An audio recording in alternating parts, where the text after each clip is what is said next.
Hoy tenemos 4 oradores que se han dedicado al tema desde distintos lugares, desde distintos puntos de vista. Susana Trimarco, que es la titular de la Fundación María de los Ángeles, la madre de Marita Verón, secuestrada por la trata de personas, aún desaparecida por la trata de personas, y que uno no puede concebir que esto ocurra sin cierta complicidad por acción o por omisión de algunos sectores, incluso del propio Estado. Yo recuerdo el día anterior, y si no, Susana me corregirá, a la sentencia que da el tribunal, la ex presidenta de la Nación, en aquel entonces, Cristina Fernández de Kirchner, le otorgó un premio por el trabajo, por la lucha, y al día siguiente el tribunal absolvió a los imputados que después terminaron presos por lavado de activos, por lavado de dinero. Y uno dice, ¿por qué motivo no condenaron habiendo testimonios firmes y concordantes? Bueno, porque muchas de las chicas que estaban testimoniando habían pasado por la prostitución y ese patriarcado que tiene nuestra sociedad descalificaba determinados testimonios en favor de los que, en definitiva, habían cometido delitos graves. Entonces va a hablar Susana Trimarco, nos va a contar su trabajo desde su experiencia personal, el trabajo de la Fundación. Gustavo Vera durante años, hoy está a cargo del programa nacional, pero digo, durante años, gracias a él, nosotros conocimos otro tipo de trata de personas y que tiene que ver con la trata laboral. Digo, la reducción a servidumbre, la reducción a esclavitud de personas que los traen, les retiran el documento, tienen que estar, viviendo en el lugar de trabajo, en condiciones infrahumanas. Él es el director del Comité Ejecutivo para la lucha contra la trata y la explotación de las personas y para la protección y existencia de las víctimas. También están Zaida Gatti y Norma Maceo, ellas están a cargo del Programa Nacional de Rescate y Acompañamiento a las Personas Damnificadas. Entonces, esta es una primera introducción, se trata de un delito federal, de un delito grave, pero también se trata, además, de la esclavitud de este siglo XXI, que nos conmueve a todos. Así que, hecha esta introducción, y volviendo a decir, o a reiterar lo que dijo Claudio Ambrosini en la presentación, nuestra idea es que este tema no esté en los medios cada vez que hay un hecho o cada 30 de julio, sino que sea una temática para generar conciencia porque necesitamos de toda la sociedad para que este proceso se revierta. Así que, bienvenidos a todos. Susana, te escuchamos.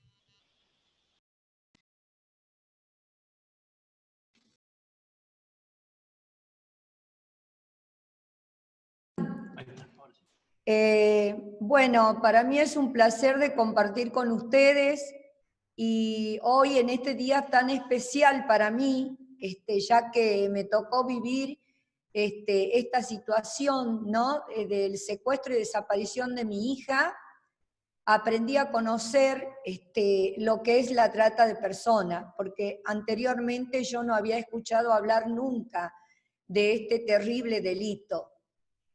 Con todo el dolor del mundo, buscando a mi hija, empecé a investigar y a descubrir de lo que se trataba, ¿no? De esta red delictiva que operaba a lo largo y a lo ancho del país y del mundo entero, que siguen operando, porque es como usted dijo hace un rato, este delito hay que tomar el compromiso y combatir todos los días de nuestra vida, porque cuando nosotros dejamos un espacio, esta gente que estuvo con este tema naturalizado muchos años de nuestra vida, ellos nos llevan muchas ventajas y ahora con todas las herramientas que tenemos a nivel de internet, de todas las herramientas que están a su disposición, se manejan de una manera rápida para capturar a la víctima bajo engaño y siguen haciendo lo mismo. Yo tuve la suerte de poder construir con mi inmenso dolor, fortaleciéndome y enfrentándolos a ellos en esa época, allá por el año 2002-2003, sola. La sociedad me dejó sola porque tenía miedo de estos delincuentes. Acá en Tucumán, la mafia de los Ale, que manejaba la droga y la prostitución de todo el noroeste de nuestro país, eran dueños de la provincia, eran dueños de varias provincias, como Salta, Jujuy, Catamarca, Santiago del Estero, La Rioja, Córdoba. Y yo, buscando a mi hija, lo fui persiguiéndolo, porque estas mafias me plantaron varias piedras en el camino para que yo no encuentre a Marita. Por eso Marita no está. Y en ese momento, esta gente tenía complicidad con el poder político, judicial y policial. Por eso se movían de la manera que se movían. Esta red tenía frecuencia con la policía. Imagínense cómo yo iba a poder encontrar a mi hija si toda la investigación y todas las averiguaciones que yo hacía, que volcaban la justicia y que iba y hablaba con el secretario de Seguridad de la provincia, ellos ya estaban sabiendo porque tenían esa complicidad. La verdad que en esta temática yo doy un paso gigante del año 2003, 2002 al año 2020, creo que hemos avanzado, dimos pasos importantes en esta lucha, casi 19 años buscando a mi hija y que Marita todavía no apareció. En ese camino fui encontrando muchas víctimas de trata de personas, que muchas de ellas, aproximadamente 100 chicas, como no había lugar, no había oficina de rescate, no había un lugar a donde se las ponga a las víctimas, yo las llevaba a mi casa. Y a las chicas que eran mayor de edad, porque las menores de edad se quedaban, a cargo del defensor de menores. Yo me encargaba de avisar a su familia para que su familia las vayan a traer a su casa, vuelvan con su seno familiar.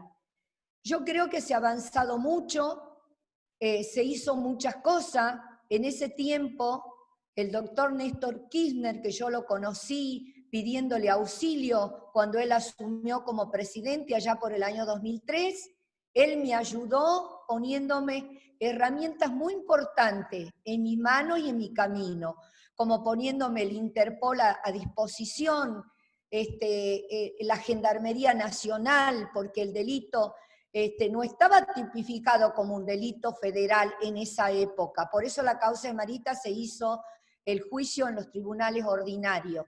Y él fue que me ayudó a hacer todo lo que hice, a generar un proyecto de ley que hoy existe la ley de trata. Pedí al presidente en ese momento que se vayan a crear distintas oficinas dentro del Estado especializadas sobre el delito de trata, en lo nacional y en lo provincial. Después con Cristina se sacó la ley del rubro 59, donde se publicaba y se vendían las mujeres como si nada. Se hicieron muchas cosas, pero yo creo que todavía nos falta de hacer muchas cosas más. Estos tipos siguen captando mujeres por las redes sociales, por todas las herramientas, por todo el dinero que ellos generan con la explotación de las mujeres y que además va pegado con el narcotráfico. Todas las chicas, cuando uno las rescata, cuando uno conversa con ellas, ¿qué nos cuentan? Que las hacen adictas a las drogas, que le enseñan a vender drogas a sus clientes. Es de terror, es un delito muy complejo que afecta muchísimo a los derechos humanos y a las mujeres, que psicológicamente las destruyen. Nosotros en la Fundación vemos diariamente ese bloqueo de las chicas. Las chicas necesitan, las víctimas de trata de personas necesitan, desde el momento del rescate, la contención hasta que ellas puedan llevar una vida normal. No es de un día para otro.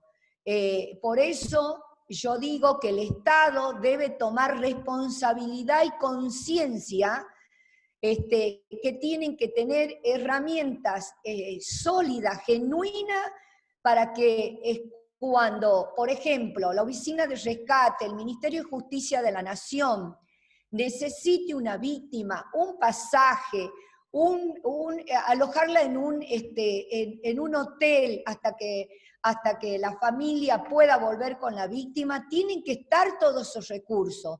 Nosotros hemos sufrido mucho en ese problema. 4 años atrás, anteriormente, es como que se frenó esta lucha, no había recursos. Yo puse el corazón, puse el pecho para poder ayudar a muchas víctimas que se han rescatado en ese transcurso, porque ha sido como un bloqueo. Entonces yo pido a esta nueva gestión. Yo estuve con el presidente reunida y bueno, Alberto ya me conocía de la época de Néstor, cuando Néstor me ayudó, y es una persona comprometida con los derechos humanos y comprometido con todo esto, y espero que pase pronto toda esta desgracia que nos tocó a nivel mundo, que ahora nos tenemos que comunicar y manejar por las redes sociales, y no de mirarnos la cara así personalmente, de tener estas herramientas para poder avanzar, porque en toda esta etapa hemos tenido muchas víctimas de trata de personas menores de edad, de 12 años, 14 años, 16 años, que hoy la Fundación está atendiendo y que se constituyó querellante en esas causas. Así que, bueno, nada, yo creo que hoy estamos acá, le agradezco a todos esta conversación, y que tenemos que corregir muchas cosas, tenemos que ver cómo mejorar la ley también, cómo combatirlo al cliente, al que consume todas estas cosas, porque ahí tenemos que apuntar, para que esta gente no vaya a sacar el dinero de su casa a entregarles a los delincuentes esto, que ganan fortuna y hacen fortuna con el cuerpo de las mujeres y con el narcotráfico. Entonces, mi compromiso es ese. Desde la Fundación nosotros asistimos, le damos alimento, ropa, le creamos talleres, la asistencia psicológica, social, jurídica. Hemos creado nuestro jardín maternal, donde tenemos 152 niños que son hijos de víctimas, madres solteras y madres con problemas de violencia. Nuestra casa hogar, que hoy la estamos mejorando para que tenga mejor capacidad, para que las chicas estén mucho más cómodas, seguras, y puedan relajarse y poder contar verdaderamente lo que les pasa. Yo pido al Estado que ponga recursos genuinos para que podamos mejorar todas esas situaciones cuando necesitamos acciones rápidas, concretas y urgentes, y no tengamos que estar con tanto protocolo, con tantos papeles para poder buscarla a la víctima, asistirla a la víctima. Ya demasiado es estropeada, ultrajada, maltratada para que pase estas situaciones. El Estado tiene que tomar conciencia que es urgente, rápido y ya, no tanto papeles, no tantas cosas que nos piden y que demoran. Eso es mi pedido. Y bueno, la justicia, también le pido a la justicia rapidez. La justicia es lenta, muy lenta, pide pruebas y pruebas, y cuando nosotros vamos a los allanamientos ya no encontramos nada, ya limpiaron todo. La justicia, ya estamos en el 2020, tienen que actuar con rapidez, con urgencia. Estamos hablando de personas que sufren, que son sacadas del seno familiar, como le hicieron a mi hija. Mire, yo hace 19 años estoy esperando que la justicia haga justicia, que hizo todo un mamarracho en la causa de mi hija, que tuve que seguir luchando para que hoy los delincuentes estén cumpliendo sentencia, que de la causa de mi hija salió otra causa por lavado de dinero y tráfico de armas y de droga, que son la causa de los vales, que la sentencia todavía no está firme y los tipos están haciendo lo mismo. Yo creo que todas esas cosas hay que mejorar, basta ya de destruir la familia, y también le pido al Estado que a las personas desaparecidas como Florencia Penachi, como María Cash, como Fernandita Aguirre, como Sofía, la chiquita del sur que no aparece, mi pobre hija. Mire, Mica tenía 3 años cuando la llevaron a mi hija y hoy tiene 21 años mi nieta. ¿Cómo puede ser? La tierra no traga gente.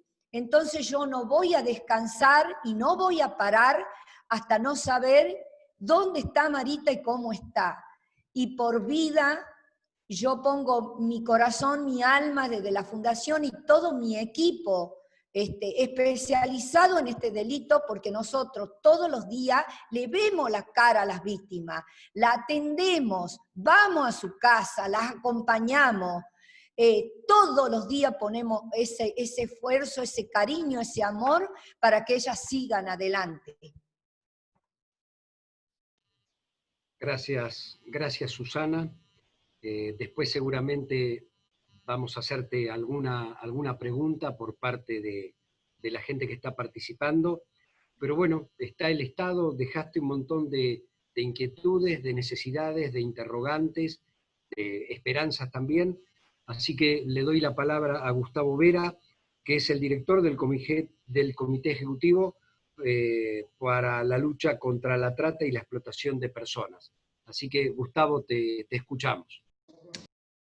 Gracias, Gustavo. Bueno, primero un honor estar junto con Susana, la verdad que es un emblema, es una bandera de lucha que nos ha inspirado a todos, y es verdad que muchas leyes avanzaron. Si bien por la lucha mancomunada de muchas organizaciones, la de Susana fue la bandera insignia, de alguna manera, que permitió la ley del 2008 y su reforma en el 2012. Y claramente hay muchas cosas para avanzar. Hemos avanzado mucho, pero hay muchísimo para avanzar. Y me quería referir específicamente a estos temas. En primer lugar, saludo que Naciones Unidas haya colocado una segunda fecha a la que ya existía, el 23 de septiembre, y esto lo ha hecho en el 2013, porque entiende que todos los países tienen que visibilizar fuertemente esta cuestión que lamentablemente está creciendo en el mundo.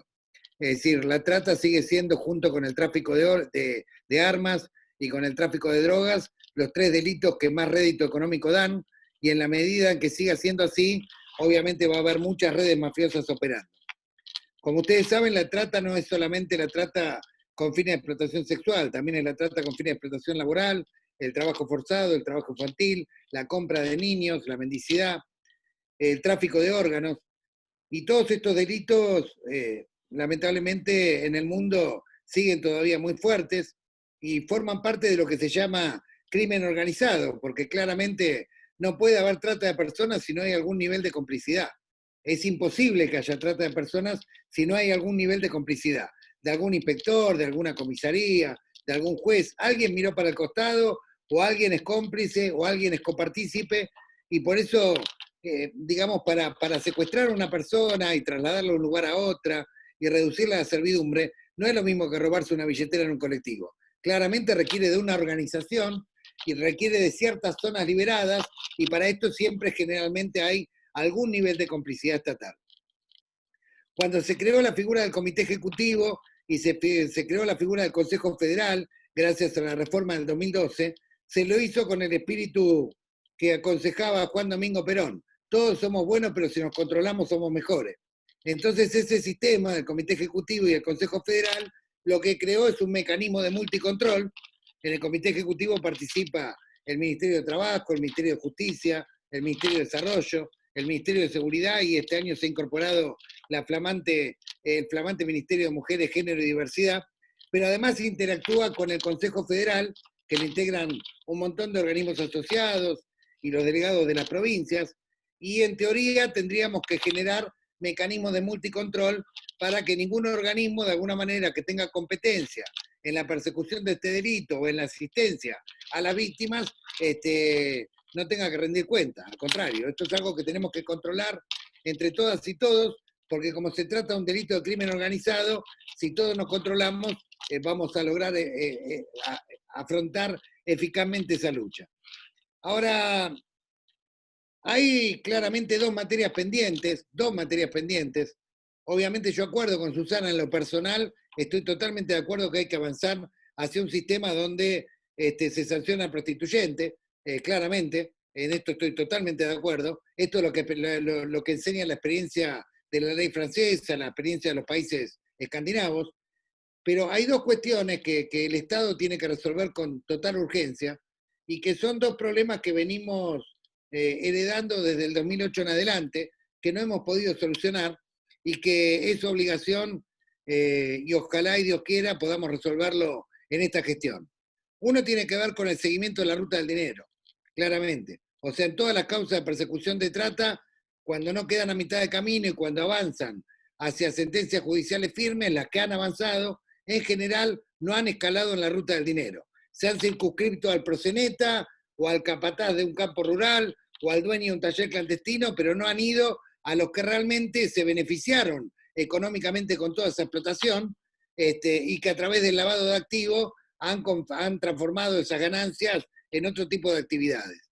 Y en la medida en que no ataquemos la raíz económica de estas mafias, estamos en un problema, porque la justicia puede detener a tal o cual proxeneta, puede detener a tal o cual tallerista, o puede detener a tal o cual capataz rural, pero si no afectamos realmente los intereses económicos de las mafias que están atrás, que son muy poderosas, bueno, entonces no vamos a estar girando en círculo, porque naturalmente esas mafias pueden reemplazar a un proxeneta por otro, a un tallerista por otro, o a un capataz por otro.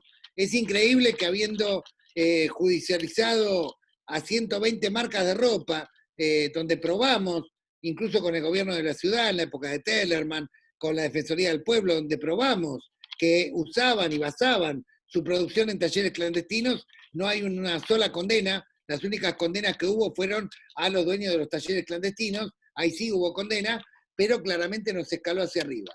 Lo mismo pasó en el ámbito rural, donde en general quedaba circunscripto al explotador inmediato, y lo mismo describió muy bien Susana, todo el entramado que había atrás de la desaparición de Marita, donde había peces gordos algunos del Estado y peces gordos algunos que cuentan los billetes, que lamentablemente todavía no logramos de alguna manera llevarlos al banquillo de los acusados. Por eso es indispensable que tenga un rol mucho más activo la FIP, mucho más activo la UIF, en lo que tiene que ver con la persecución del delito y escalar y seguir la ruta del dinero, que es lo que aconsejan Naciones Unidas y todas las convenciones internacionales para realmente atacar de raíz a estas bases mafiosas. Y la segunda cuestión, en la cual tenemos una deuda y una deuda muy grande, tiene que ver con la reparación y con la asistencia e integración plena de las víctimas una vez que son rescatadas. En esto hemos fracasado. Claramente funcionan por ahí los mecanismos de contención inmediata, los que están a cargo del Ministerio de Justicia, y en esto Zaida puede contar mucho al respecto. Funcionan claramente la Oficina de Rescate, el Programa de Protección de Testigos, pero cuando pasamos a la órbita de los puntos focales, ahí tenemos un problema. Claramente por varios motivos. Primero, porque no hay programas específicos para las víctimas. Los programas para las víctimas hoy disponibles son programas prestados para otras situaciones de vulnerabilidad, pero no para víctimas de trata. Por ejemplo, el potenciar trabajo, por ejemplo, algunos subsidios de capacitación del Ministerio de Trabajo, programas que son insuficientes, pero además que muchas veces las víctimas no acceden a estos programas porque no tienen el alta del ANSES o porque no tienen el CUIL que requiere el Ministerio de Trabajo, por la propia extrema vulnerabilidad en la que se encuentran. Entonces tenemos un problema. que los programas no son para víctimas, que son insuficientes y que además en muchos casos ni siquiera acceden a esos programas. Las estadísticas son contundentes, las tiene la Protex y las pueden ver. Año tras año, el 80% de las víctimas no accede a los programas de asistencia, ¿sí? En teoría se dice a veces que los rechaza, no, pero en realidad no ofrece ningún horizonte, claramente. Y nosotros tenemos que cumplir la ley y tenemos que cumplir lo que dicen las convenciones internacionales, y para eso tenemos que garantizar dos cosas elementales: trabajo estable y vivienda. Son las dos cuestiones que pueden garantizar una reinserción plena de las víctimas. En estos pocos meses que estuvimos trabajando con los ministerios que conforman el comité y con otros ministerios más, el ministro de Trabajo, Claudio Moroni, se comprometió a trabajar con el comité la sanción de una norma que sea un cupo de reinserción laboral para las víctimas de trata. Esto nos parece fundamental, que primero sea una norma y después se transforme en ley. Es decir, que las víctimas tengan acceso concretamente a un empleo estable. Y existe un sistema similar al que existe con personas que tienen capacidades especiales. O sea que esto esté reglado primero como norma y luego como ley. Con la ministra de Vivienda, María Eugenia Bielsa, acordamos trabajar para los próximos meses en un estatuto especial de acceso a la vivienda, un programa específico de acceso a la vivienda para las víctimas de trata. Y además de un programa específico de acceso a vivienda definitiva para víctimas de trata, también tiene que haber un esquema de viviendas transitorias, porque otra cuestión que también se ha planteado en estos años, no solamente en la Argentina, sino en el mundo, es que muchas víctimas se niegan a ir a los refugios porque se desintegra su familia. A veces rescatan a un grupo familiar entero, sobre todo en la trata laboral, esto es bastante habitual, y los mandan a uno a cada lado en refugios que no quieren estar porque no quieren desintegrarse familiarmente. Y esto ocurre en todo el mundo. Por lo tanto, un esquema de viviendas transitorias hasta el acceso a la vivienda definitiva creo que sería algo mejor que por ahí la alternativa de los refugios, que puede servir para las primeras semanas, pero digamos como alternativa a mediano plazo claramente no es la más adecuada. Y también acordamos con el ministro Arroyo trabajar un programa específico para víctimas de trata, que contemple la especificidad de las víctimas. Claramente que esté en la órbita de desarrollo social y que no dependa del alta de otro ministerio. O sea, que tenga fondos propios realmente para poder cubrir las necesidades de salud, de educación, de trabajo, nos parece indispensable. También nos parece indispensable que los tratamientos psicológicos y psiquiátricos dispuestos con el Ministerio de Salud se extiendan todo el tiempo que sea necesario, porque la situación de cada víctima es diferente y algunas requieren tratamiento durante muchísimos años. Entonces no puede durar una escasa cantidad de meses.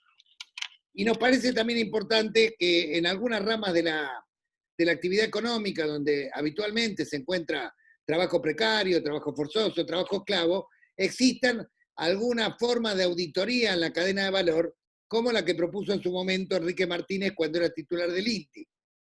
Es decir, que tengan que, de alguna manera, certificar que la cadena de valor está libre de trabajo esclavo y libre de trata laboral. Hay que recordar, hoy lo dijo muy bien Zaida en una conferencia de prensa respecto a la cantidad de víctimas que se rescataron durante esta pandemia. Muchas de esas víctimas fueron consecuencia de trata con fines de explotación laboral, donde han pasado con permisos apócrifos de provincia a provincia, los han llevado con promesas engañosas y realmente los han reducido a una situación de inhumanidad extrema. Trabajadores adentro de un container, completamente abandonados, sin ingresos, sin dinero, en el medio del campo. Acá hay algunas compañeras, digamos, que han ayudado, digamos, a rastrear estas situaciones y a denunciarlas, y es realmente grave lo que está ocurriendo, y nos parece que si nosotros logramos, con el apoyo de Alberto, que claramente Alberto está de acuerdo en trabajar en estas líneas que plantea Susana, en estas que está tratando de plantear el comité, si nosotros logramos empezar a escalar hacia arriba en el desmantelamiento de la base económica de las mafias, en el seguimiento de la ruta del dinero, y si nosotros logramos la reinserción plena, que significa vivienda y trabajo para la víctima, vamos a dejar de girar en círculo, porque lamentablemente muchas veces giramos en círculo. Cuando vos no seguís la ruta del dinero, entonces la mafia te reemplaza un procedente por otro y sigue el circuito. Cuando vos no reinsertás plenamente una víctima, la víctima vuelve a ser revictimizada. Entonces, lo que tenemos que evitar es de girar en círculo. Creo que hemos logrado muy buenas leyes, hemos logrado muy buena conciencia social, creo que hemos logrado muchas cosas, pero claramente tenemos que ajustar estas dos puntas del ovillo para tratar de resolver, digamos, de raíz este problema que es tan grave y que afecta la vida, la libertad y la dignidad de las personas. Gracias, Gustavo, por la oportunidad de intervenir. No, gracias a vos. Escuchábamos a Gustavo Vera, que es el director del Comité Ejecutivo para la lucha contra la trata, y planteaba dos cuestiones fundamentales. Si no se sigue la cadena hacia arriba, es muy difícil desbaratar todo esto. Digo, hay que seguir la ruta del dinero, y además, bueno, reclama la plena vigencia de las ayudas a las víctimas para poder reinsertarlas, planteando una serie de mecanismos como, por ejemplo, la inserción laboral y una casa transitoria hasta que se consiga una vivienda definitiva. Vamos a escuchar a la coordinadora, directora, las coordinadoras directoras del Programa Nacional de Rescate y Acompañamiento a las Personas Damnificadas por el Delito de Trata del Ministerio de Justicia y Derechos Humanos. A Zaira Gatti, la acompaña Norma Maceo también. Bueno, y seguimos transmitiendo desde el Observatorio contra la Violencia del ENACOM. Las escuchamos, te escuchamos, Zaira. Buenas tardes. Hola, bueno, muchas gracias por la presentación y muchas gracias por la invitación y por compartir este panel con Susana, que hace tanto que no la veía, y bueno, con Gustavo nos vemos ahora casi seguido por el comité. Bueno, lo mío va a ser un poco retomar algunas de las cuestiones que dejaron planteadas tanto Susana como Gustavo, pero lo primero que quiero marcar y dar las gracias es al ENACOM por esta decisión de incluir la línea 145 en todos los zócalos y en todos los medios que se puedan. Realmente es algo que estábamos esperando hace mucho, porque es importante que la ciudadanía tenga un número claro, que sepa dónde tiene que llamar, dónde se puede denunciar, y sobre todo algo que es fundamental en este tipo de denuncias, que las personas que denuncian sepan que están hablando de una línea que puede ser anónima.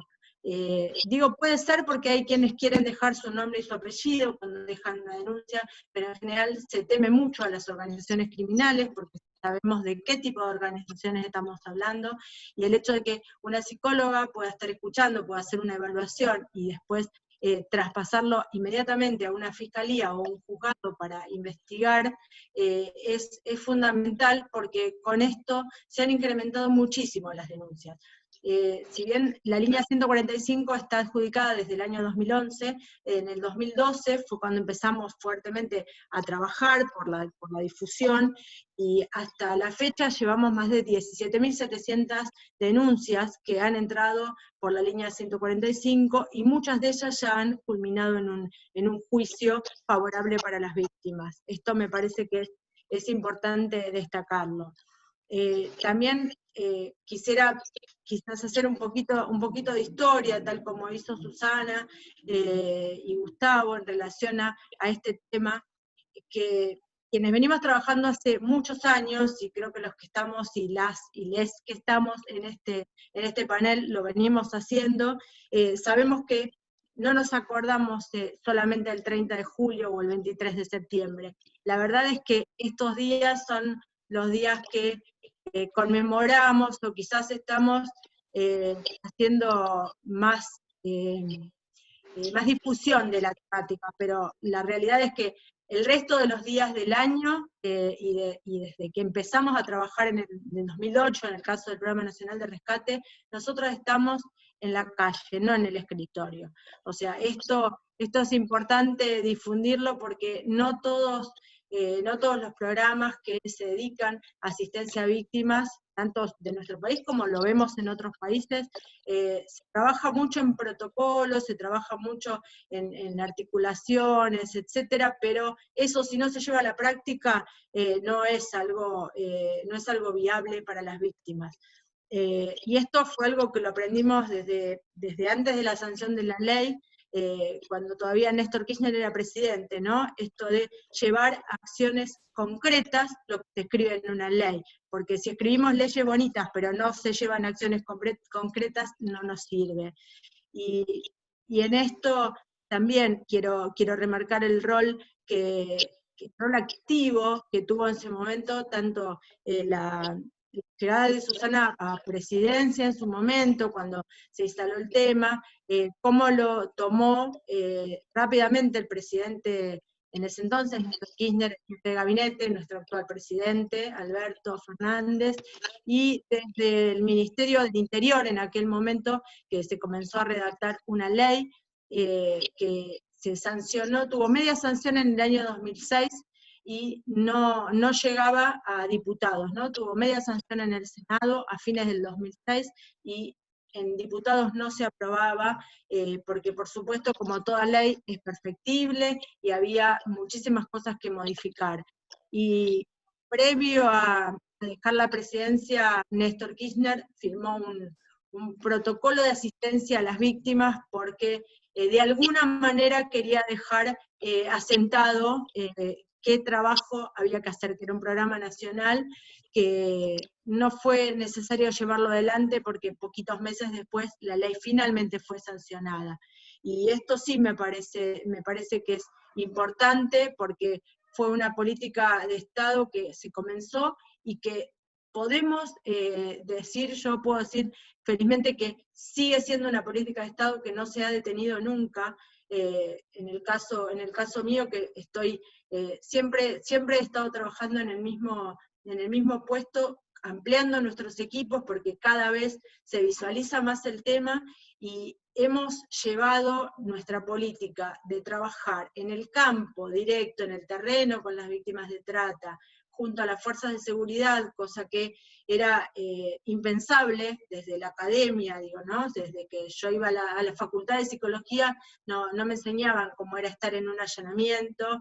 Ahí la veo a Patricia, que le debe haber sucedido algo similar. En la facultad de psicología no nos enseñan cómo es un allanamiento, cómo es ver una persona detenida, y sin embargo nosotras lo pudimos hacer, pudimos empezar a trabajar y a enseñar, ¿no? Cómo se trabaja con las víctimas, porque es importante saber que hay una diferencia clarísima entre lo que es una entrevista y un interrogatorio, y si bien las fuerzas de seguridad están entrenadas para eso, claramente una víctima de trata que ha sido amenazada con las fuerzas de seguridad, muchas veces falsamente, pero otras no falsamente, porque sabemos que la connivencia existe, la connivencia no solo policial, sino política, social, cuando estamos hablando del silencio, cuando estamos hablando de municipios que reglamentaban de algún modo la prostitución como algo necesario, como hasta con esta palabra lo han dicho algunos funcionarios, es necesario que nosotros trabajemos todos en conjunto y en forma articulada. Una víctima de trata no es una víctima que es fácil de abordar, una víctima de trata tiene mucho temor, y cuando vos llegás al allanamiento, lo primero que hace es defender a su tratante, y esto, quien no conoce el tema puede entenderlo a la inversa, ¿no? Como que, bueno, está allí por propia voluntad, está allí porque quiere, y por eso fue tan discutido, y felizmente fue modificado en la ley, el tema del consentimiento de las víctimas de trata en el año 2012, porque muchos jueces y juezas tomaban eso como un argumento para decir, bueno, pero esta víctima quería estar, y también hablando de las edades, muchas personas creían que solamente hablábamos de trata si hablábamos de menores de edad. Y la realidad es que la trata de personas atraviesa a todas las edades, a todos los géneros y a todas las clases sociales, en mayor o menor medida, con diferentes modalidades de engaños, de captación. La impunidad que han tenido a lo largo de los años ha hecho que hoy se perfeccionaran, y digo, es lamentable. En la época en la que Susana peleaba, las organizaciones avanzaban tranquilamente porque no había una política de Estado detrás, y yo recuerdo haberla seguido por los diarios a Susana cuando veía las cosas que hacía. Yo no trabajaba en el Estado todavía, y ves una persona que está sola, que es una persona civil, y que está sola haciendo las cosas que ha hecho Susana. Hoy hay un Estado presente, un Estado que se ha unido para luchar contra este delito. Es muy difícil la articulación posterior, tal como mencionaba Gustavo, realmente una asistencia integral a la víctima, como debe ser, todavía no hemos llegado, todavía no hemos logrado. Sí, puedo decir que desde el Ministerio de Justicia nunca nos han faltado los recursos para asistir a las víctimas en todo sentido, ¿no? Particularmente hablo por el programa de rescate, porque nuestro presupuesto siempre fue un presupuesto que estaba integrado al ministerio, porque nunca sabemos cuánto vamos a tener que gastar el año próximo, ¿no? Y los presupuestos tienen esa particularidad de ser preparados un año antes, y no sabemos cuántas víctimas vamos a rescatar.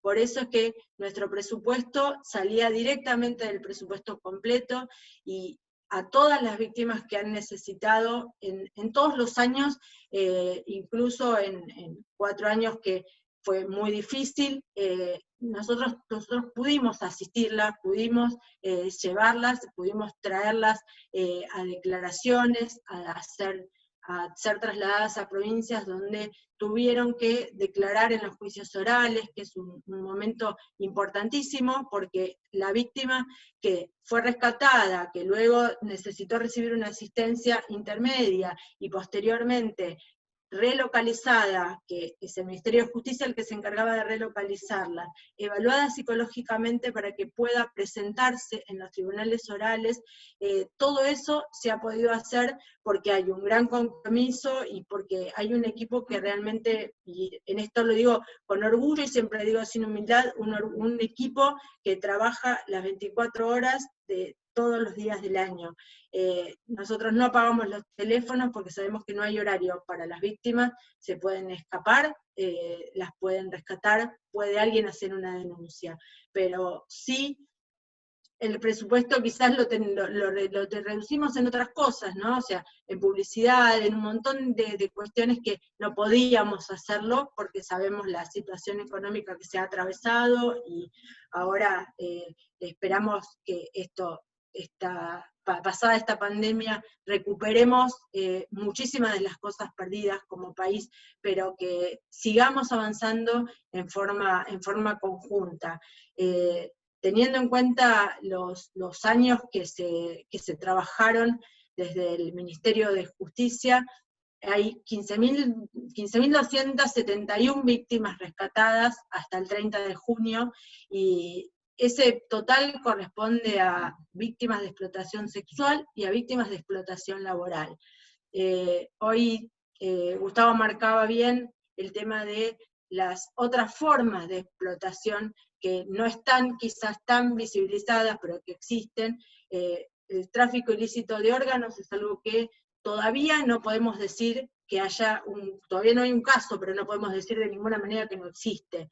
La compra-venta de bebés, y otros tipos de trata que fueron más ocultos de alguna manera, y que hoy estamos visualizando, y que pudimos lograr hasta fallos a favor de las víctimas que son tratadas laboralmente, vamos a poner el término laboralmente, que son las mulas, ¿no? Las víctimas que iban detenidas, y cuando empezamos a visualizar que había una, dos, un trabajo mancomunado y muy difícil de llevar adelante, que lo hicimos en conjunto con la Procuraduría de Trata, con la Protex, se lograron fallos en Tierra del Fuego, especialmente en Ushuaia, en el cual un juez que era bastante duro para poner la firma, puso una firma para decir, bueno, cambio, no hay una imputación acá, hay una víctima, ¿no? Una persona en situación de vulnerabilidad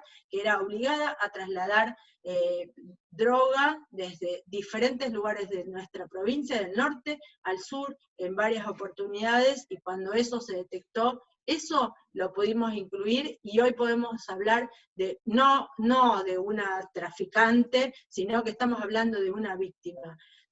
Otra de los casos que cada vez avanzan más y que vamos visualizando más es el caso de las sectas, porque ahí también, a mí es un tema que me interesa empezar a poner en agenda mucho más, porque son los casos que parecen ocultos, porque son las víctimas las que de alguna manera te están diciendo que están bien, que están contentas, justamente porque estamos hablando de una coacción psicológica que no les permite ver lo que nosotros desde afuera podemos ver. Y hay mucho trabajo por delante, porque está tal vez a la vista de todo el mundo y es difícil de ver a la vez, ¿no? O sea, está por empezar en breve en Mar del Plata un juicio por un caso enorme que tuvimos, y el caso grande era una secta que funcionaba en un hotel de turismo, que se publicitaba por una página web, no lo voy a decir porque si no haría publicidad, pero una página web por la que todos muchas veces buscamos para hacer viajes, y sin embargo nadie detrás podía haber imaginado lo que sucedía ahí adentro. Entonces, tenemos que pensar en una maquinaria, pero que es un pulpo, porque tiene muchas cuestiones. Hablamos del cliente prostituyente, también tenemos que hablar de las grandes empresas, que es lo que mencionaba Gustavo, o sea, trabajar con la cadena de valores me parece que es fundamental, y trabajar con la ruta del dinero. Creo que hoy, en el marco del avance tecnológico, para captar a las víctimas, para explotar a las víctimas, para ofrecerlas a las víctimas como estamos viendo que fue mutando durante la pandemia, más allá de los allanamientos que se han hecho, también hay muchísima captación por Internet y hay muchísima explotación por medio de Internet. Bueno, también por allí nosotros, no nuestros cargos, por lo menos no el mío, pero digo, los organismos especializados en el seguimiento de la ruta del dinero, creo que quizás sí es el camino. O sea, sabemos que estas organizaciones violan a las víctimas, violentan físicamente, además de la violación, las amenazan a sus familias, han llegado hasta los homicidios. Pero también sabemos que todo esto lo hacen con el único fin del dinero, y es ahí donde hay que apuntar al dinero para que no se quede la recepcionista de un departamento privado detenida, o el capataz que está en un campo, o el que está en un taller y que está en una posición un poquito mejor que los demás. Ahí tenemos que ir por el que está más arriba, por las grandes cadenas, y ese es el único camino que entiendo yo para combatir un delito de crimen organizado que, si bien está al nivel del narcotráfico, yo, y no sé, a ver Gustavo si me acompañás en esto, pero yo pienso que ya está casi en niveles de dinero más arriba que el narcotráfico, porque fue algo mucho más sencillo. Las víctimas se compran una sola vez, las compran a precios mucho más baratos que la droga, y las venden muchísimas veces hasta que ya no les son útiles y las dejan absolutamente destrozadas cuando no las dejan muertas. En Mar del Plata, Patricia podrá dar miles de ejemplos, desde la época que se hablaba del loco de la ruta, que no era ni tan loco, ni nada, sino que eran mujeres que descartaban de los prostíbulos cuando estaba muy naturalizado, y parecía que estábamos viendo una película de hace muchos años, no sé si tantos, cuando éramos muchos de nosotros chicos. Entonces me parece que empezar a llamar las cosas por su nombre, a ver, a no mirar para otro lado. O sea, nosotros que estamos aquí sabemos el compromiso que tenemos, pero invitar a toda la ciudadanía a no mirar para otro lado. Por acción o por omisión se es cómplice igual, y cuando se considera a la explotación sexual, a la trata de personas con explotación sexual, como el oficio o el trabajo más viejo del mundo, o cuando se habla de los trabajadores golondrina, yo lo corregiría por explotación sexual o explotación laboral, hablaría de trabajo esclavo y hablaría de todo lo que sucede y de todas las formas en las que la gente recibe esos maltratos en los lugares de los campos, donde están adentro de un container, donde están expuestos a cualquier tipo de enfermedades, donde no tienen ningún tipo de asistencia médica, donde tienen que pagar por lo que comen, pagar por lo que duermen, y corriendo riesgo de su vida en forma permanente. no sé cuánto tiempo tengo, así que creo que me parece que, no sé, por ahí me fui, me puse un poco, quería dejar como estas cuestiones porque soy muy pasional con el trabajo que hago, me gusta mucho cuando podemos devolverle algo a una víctima, y hoy puedo decir que es poco y es mucho, ¿no? O sea, tenemos 2 ex víctimas, porque yo ya hoy puedo decir que están casi recuperadas, aunque sigan su tratamiento psicológico, que están por empezar a trabajar en un trabajo formal, en un trabajo digno, que les va a devolver su vida, parte de su vida, y van a poder empezar a llevar adelante sin la ayuda del Estado. O sea, el Estado tiene que estar hasta un punto, y después lo que necesitamos es que tengan su propia subjetividad, que sean sujetos de derechos y que no sigan siendo objetos como las trataron durante muchos años. Así que bueno, nada, remarcar de nuevo la línea 145 y contar para quienes no sepan, porque veo que hay mucha gente conectada en el chat, lo que Susana mencionó del rubro 59, que en algún momento se quitó de la estructura del Ministerio de Justicia la Oficina de Monitoreo. Todas las acciones de la Oficina de Monitoreo están bajo la órbita del Programa Nacional de Rescate. Esto lo digo porque nosotros seguimos manteniendo la base, seguimos entrecruzando datos, y los jueces están pidiendo muchísimos datos de entrecruzamiento de llamadas, de domicilios, y este es un trabajo que se siguió haciendo más allá de la desarticulación de la oficina. Los trabajadores y las trabajadoras de ese área siguen estando en la misma temática, solamente que, bueno, hoy están en el programa de rescate. Así que, bueno, los invito y las invito a que también denuncien los papelitos de oferta en la calle, las ofertas laborales engañosas y los avisos clasificados.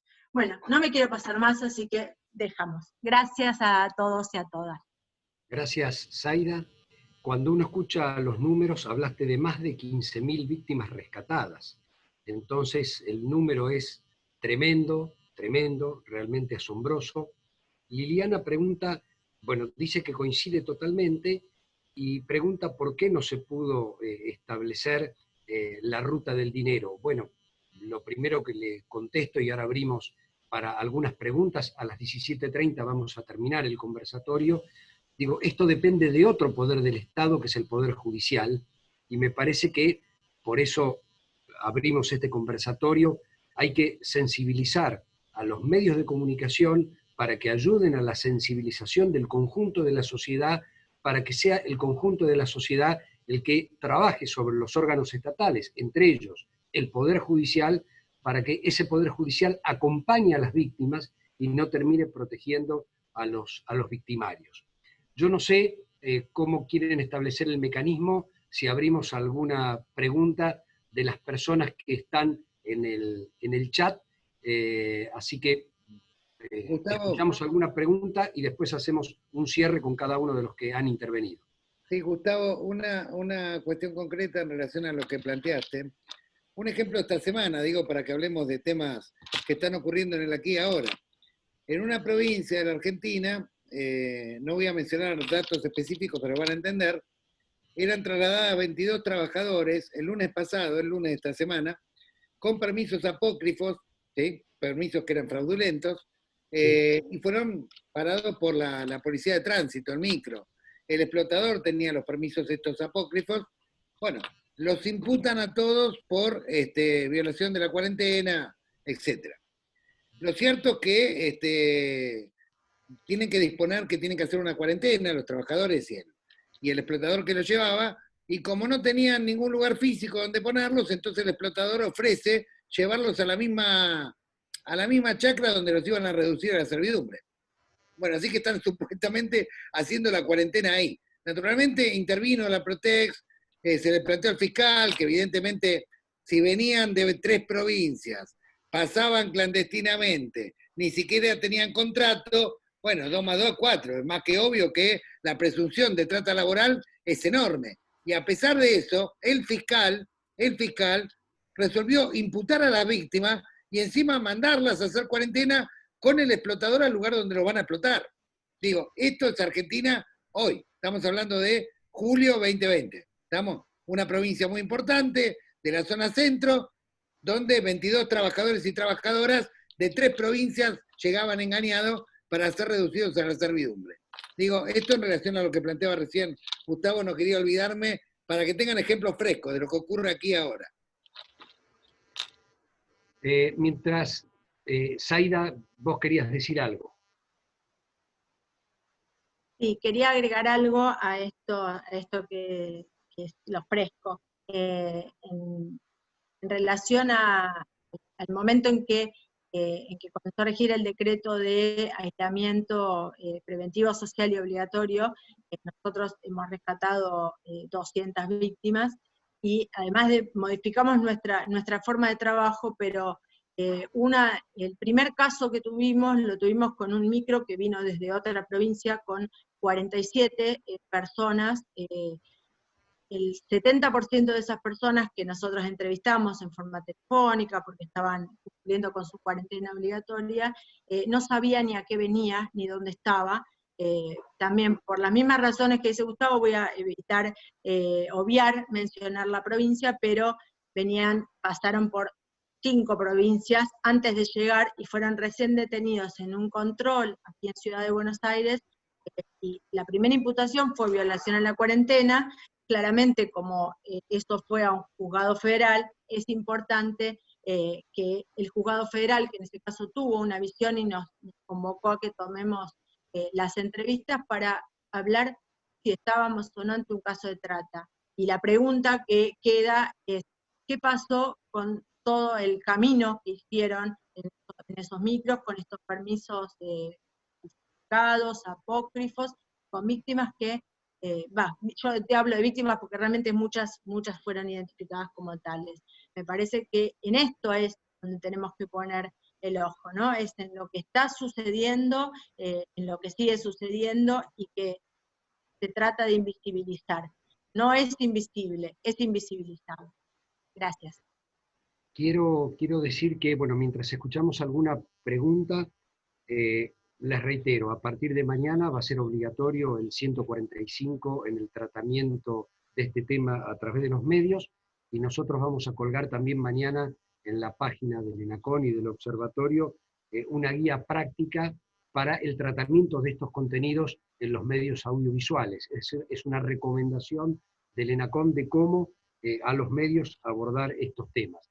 Si alguien quiere hacer una pregunta, yo no veo a todos, se desbloquea y pregunta directamente, y después le pedimos a Susana que haga un cierre.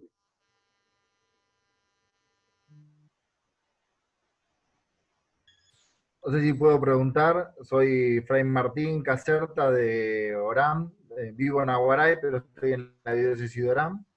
Mi pregunta va más hacia, bueno, vivo hace muchos años acá en el norte, en una zona de frontera hermosa, donde tenemos el ida y vuelta con nuestra querida Bolivia, y bueno, acá pasa de todo. Pero dentro de todo lo que pasa, que no voy a contar nada porque me parece que ya dieron muchos ejemplos, dentro de todo lo que pasa me preocupa, mi pregunta es si hemos avanzado algo para trabajar con el tema de los camioneros.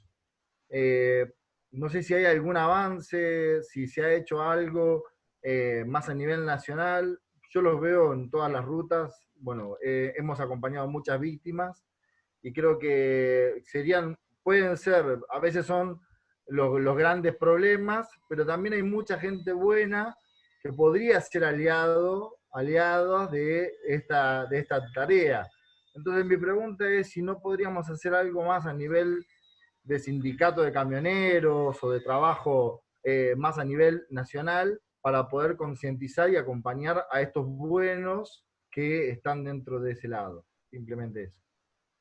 Sí, muy buena pregunta. Mirá, justamente el comité lo primero que hizo fue buscar al sindicato de camioneros y el sindicato de peajes para que colaboren activamente, primero en la difusión de la línea 155. Tengo que agradecerle a Santiago Cafiero, que imprimió 100.000 afiches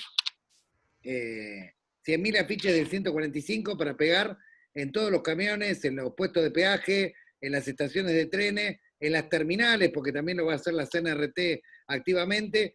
Así que esta excelente iniciativa de Gustavo López, del ENACOM, en los medios, se le va a sumar, digamos que si esta pandemia va para largo y no va a haber mucho viaje fluido, por lo menos que los camiones, estaciones de peaje, etcétera, exista el compromiso. Y además estamos incluyéndolos en el plan anual, y ellos están totalmente de acuerdo, en la capacitación de trabajadores y trabajadoras de los sindicatos del transporte, para que justamente también colaboren en la detección temprana. Algo que ya en el año pasado y el anterior había empezado a ocurrir en algunas provincias, donde algunas denuncias y algunas investigaciones claves vinieron por denuncias de trabajadores de camiones, que obviamente, como en todo gremio y como en toda actividad, la mayoría son buenos y también hay de los otros, naturalmente, pero no se puede estigmatizar, y claramente yo que los conozco bastante bien, sé que hace rato que están de alguna manera tratando de comprometerse en denunciar la trata, el trabajo infantil, el trabajo esclavo, y en esto se tiene que involucrar toda la sociedad civil, los maestros, los camioneros, los trabajadores de peaje, y esto creo que todas las organizaciones lo hemos tratado de hacer desde la sociedad civil, y ni hablar ahora con Alberto, digamos que convoca de alguna manera la participación de toda la sociedad. Ahí Mónica Torales pidió la palabra y después le damos el cierre a Marita. Hola. Sí. Yo quería contar una cosita. Nosotros hemos firmado un convenio con el sindicato de camioneros y hemos trabajado con capacitaciones y hemos armado también un video que se llama Las Rutas de la Trata, a donde hemos tenido distintas conferencias con ellos, y también en los colectivos de larga distancia se ha difundido este video contando y empoderando a la gente que viaja en esos colectivos lo que es la trata de personas. En un caso que fue real, ese video fue armado así. Así que ellos sí están trabajando y tienen un compromiso muy grande con este delito. Yo estuve muchas veces con Pablo Moyano, de la cual trabajamos siempre, y es un gran colaborador para nuestra fundación también. Hecha la aclaración, gracias Susana. Ahora hacemos el cierre. Había pedido la palabra Mónica Torales. La última pregunta, así cerramos el conversatorio. Mónica, te escuchamos. Bueno, hola, ¿qué tal? ¿Se me escucha? Sí, ahora sí. Bueno, ¿qué tal? Buenas tardes. Bueno, yo si bien pertenezco a la oposición de UTEDI Capital Federal, UTEDI Rebelde, como dice mi remera, yo trabajo en el sindicato de camioneros. En principio, bueno, gracias Gustavo por la invitación. Es un honor poder estar hablando con vos, Susana. Me pone muy nerviosa porque te amo, te juro sinceramente, admiro mucho tu fortaleza. No hay momento que te vea y lloro, te juro, es inevitable. Es un sentimiento muy grande.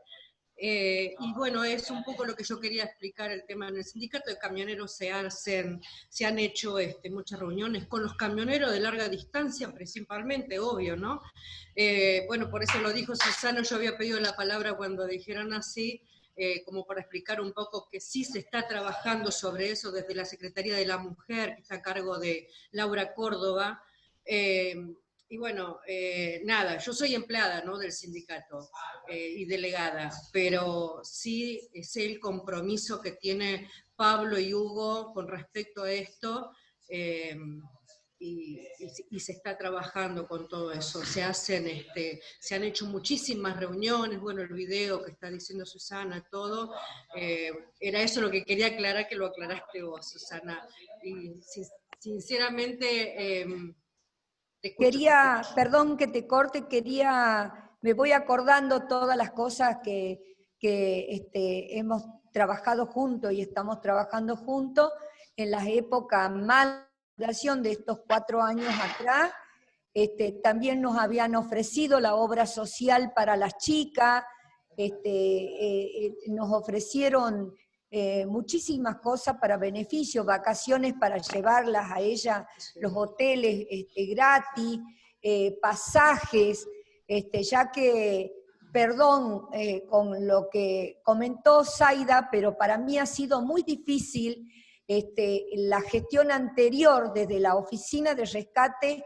No hemos logrado nosotros muchas veces que paguen un pasaje, que las necesidades de las víctimas, porque ya que dice que tenían un cupo mensual de 10 personas, así que yo renegaba mucho con eso. Entonces tenía la gran voluntad de Pablo Moyano y de Hugo Moyano, del señor de ellos, que tuvieron una voluntad absoluta de ponernos a disposición, nos mandaron hasta leche para los niños, pañales, nos ofrecieron la obra social para las chicas, así que no tengo más que palabras de agradecimiento para ellos. Verdaderamente son excelentes personas y muy solidarios. Sí, es verdad eso. Es una cosita más, nada más, que quería decir. Me emociona mucho. Yo no la puedo ver, que me emociona. Imagínate escuchando, me pone, es imposible. Pero, Susana, te quiero desear toda la fuerza. Sé que la tenés, y todo el apoyo, todas las bendiciones, para que no pares y que sigas. Tenés un montón de gente detrás tuyo que te están apoyando y te están ayudando, y me ha pasado, no sé decirlo, ¿no? Pero he llegado a estar en distintas movilizaciones, y tengo foto y todo. Todas nosotras las mujeres llevábamos un cartelito de justicia. Mi cartel siempre era el de Marita, y tengo fotos, y siempre donde puedo levantar el cartel, levanto el cartel de Marita Verón. Y tengo esa sensación que creo que vemos muchos, ese deseo de que ojalá algún día aparezca, no hay que perder las esperanzas nunca. No sé saber de mi hija, dónde está, cómo está, y de encontrar a todas las víctimas desaparecidas de este país. Yo creo que con este presidente que tenemos y sus colaboradores, que tienen un compromiso muy grande en los derechos humanos, ese compromiso que nos dejó Néstor y Cristina, ellos lo van a repetir, y quiero aprovechar también la oportunidad para agradecerle al jefe de gabinete, a Santiago Cafiero, también su colaboración y su compromiso de todos los días. Yo soy una persona que soy muy persistente para poder ayudar a las víctimas, llamo, gestiono, soy muy obsesiva hasta no terminar la gestión.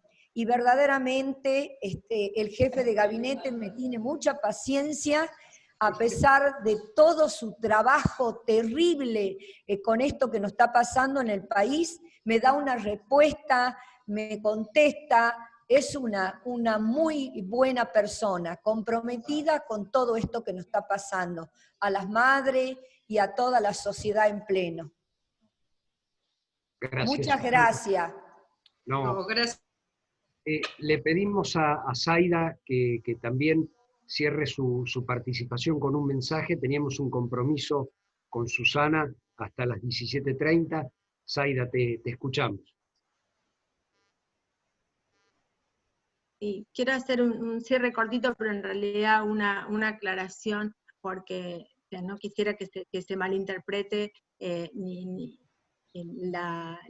lo que yo planteo desde el programa de rescate y desde los presupuestos nuestros, con el trabajo de tantos años con Susana, que hace tantos años que nos conocemos, Micaela desde que era chiquita, y que la verdad es que desde el programa de rescate siempre estuvimos presentes en todo lo que dependía de nosotros, y alguna vez algún pasaje, como vos mencionás, Susana, o algún traslado no se hizo, esto ya no era facultad del programa de rescate, y ahí yo hago una separación porque siempre digo que nuestro programa es un mundo, por eso lo dije hoy con orgullo, digo lo que seguimos trabajando siempre con el compromiso nuestro, más allá de cualquier situación política, poniendo más o menos... Perdón, hay un micrófono abierto. Ahí, Elena Gutiérrez, tenés el micrófono abierto, cerralo, por favor.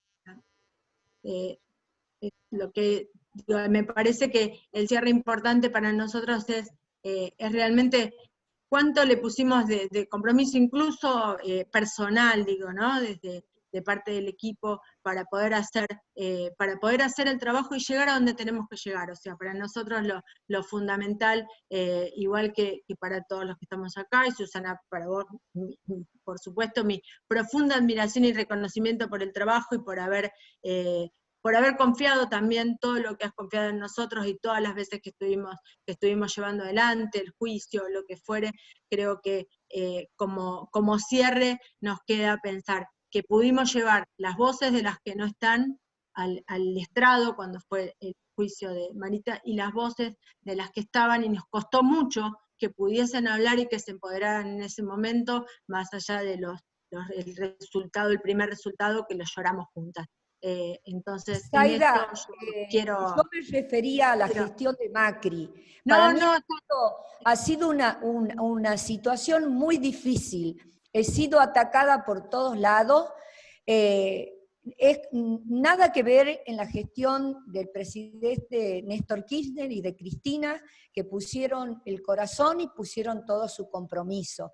En la gestión anterior, yo he sufrido mucho con falta de recursos, que me quitaron todo, que me maltrataron, y además, cuando yo los pedía, que no era para mí, era para las víctimas, ha sido negado, nunca había nada. Yo no tengo nada personal con vos, al contrario, no. Es verdad, hemos trabajado en conjunto, hemos estado, pero son distintas gestiones, distintos compromisos. Este actual presidente es otra persona, con otros compromisos a los derechos humanos. Alberto Fernández tuvo en la época de Néstor, cuando recién la secuestraron a Marita, y él me conoce y vio y me ayudó muchas veces cuando nadie me conocía, era simplemente una madre que andaba buscando una hija. Yo... las cosas que uno tiene que hablarla de verdad. Y yo el reclamo que hago, que el Estado tiene que estar mucho más presente. Está presente, pero exigimos mucho más presencia, porque tienen herramientas muy poderosas, que con esa ayuda de esas herramientas poderosas podemos encontrar a nuestras hijas, podemos hacer que la justicia haga justicia. Necesitamos que nuestras hijas tengan justicia, a eso me refiero, pero no en vos. Vos una persona trabajadora, que pusiste todo tu empeño, te conozco de hace mucho tiempo, pero las cosas hay que decir de verdad. La gestión anterior bloqueó todo esto.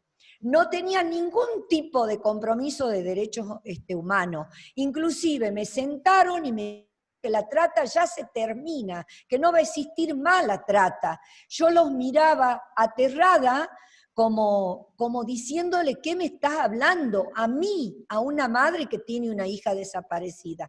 Esas cosas me pasaron, Zaida, y yo voy a decir las cosas como son, porque, a ver, no soy política, vi pasar muchas gestiones, la de Néstor, la de Cristina, la de Macri, ahora viene la de Alberto, que tengo toda la fe del mundo, y pongo toda la esperanza en las manos del presidente, que nos va a ayudar a todas las madres que tenemos los hijos desaparecidos.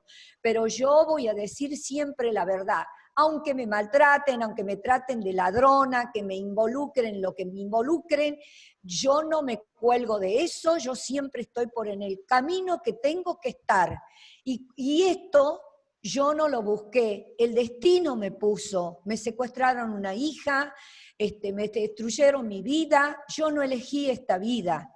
Yo hubiera querido tener la otra vida, de vivir una vida normal, pero por algo Dios me puso en este camino. Entonces yo no me voy a callar. Las cosas son como tienen que ser, siempre con la verdad. Y los compromisos tienen que ser. Si yo me comprometo en esto, lo tengo que cumplir, porque es el dolor de una persona, es una persona, y el Estado debe reparar el daño causado a la persona, porque son responsables de nuestra vida. Eso, Zaida. No, sí, Te Susana, mando un beso muy grande.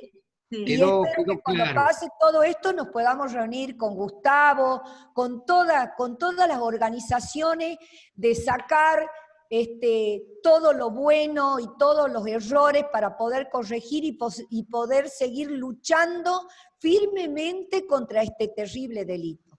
Les mando un beso grande a todos y muchas gracias por esta comunicación. Gracias, Gustavo. Y bueno, un beso. Gracias a todos, gracias Gustavo Vera, gracias Zaida Gatti, gracias a Norma y gracias a vos, Susana. Las últimas palabras son las que valen, no elegiste esto, te tocó esto, y gracias al esfuerzo, el corazón, el trabajo y el coraje que pusiste, se pudieron crear programas, leyes y rescatar a miles de chicas y a miles de jóvenes y a miles de pibes de este trabajo esclavo.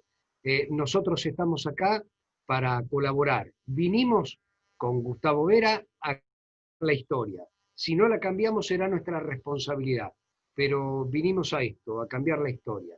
Así que gracias a todos los que nos han acompañado y pretendemos desde este humilde lugar que los medios de comunicación se hagan eco, que este no es un problema de un día, sino que es un problema muy profundo de todos los días que tenemos que solucionar entre todos.